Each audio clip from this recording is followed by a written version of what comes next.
But the bit I really love is it doubles as a bird hide.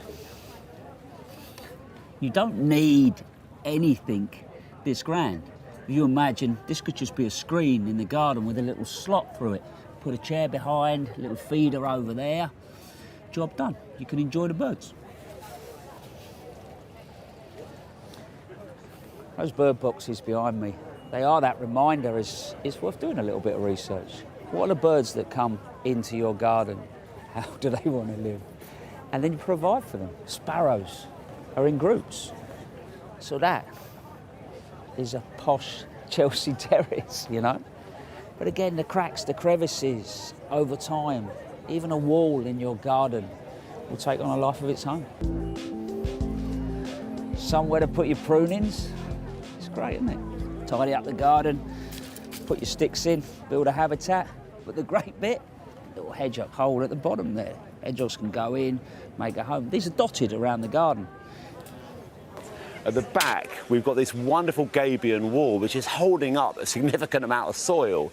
Now, gabions are just wire baskets, and they're brilliant when you're terracing a slope, and you put the wire basket in, and you can fill it with anything you want, you know, rocks or stones or timber or terracotta pots like he has here, and they're creating the important nooks and crannies for insects, for their habitat, for them to overwinter in. I'm delighted to welcome you to my garden.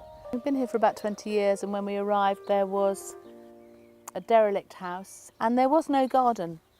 The first thing I was keen to do was to put in this large pond.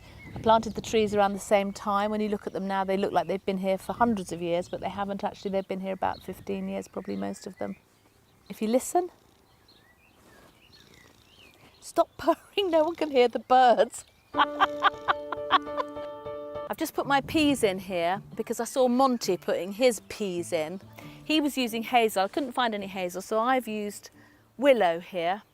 But underneath here are the most delicious little peas, and I can't wait to get them out of their pods.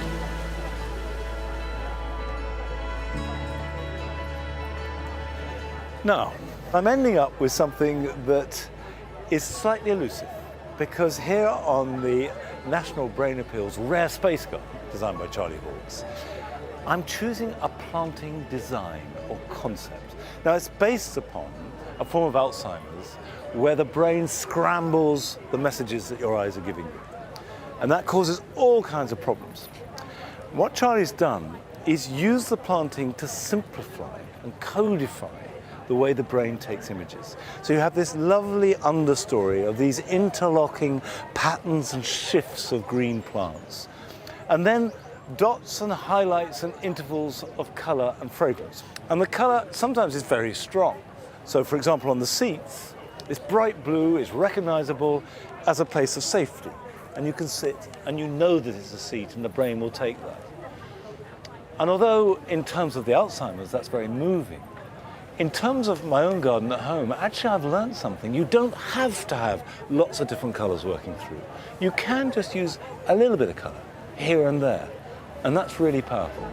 So I think that's a message that I'll try and apply to home.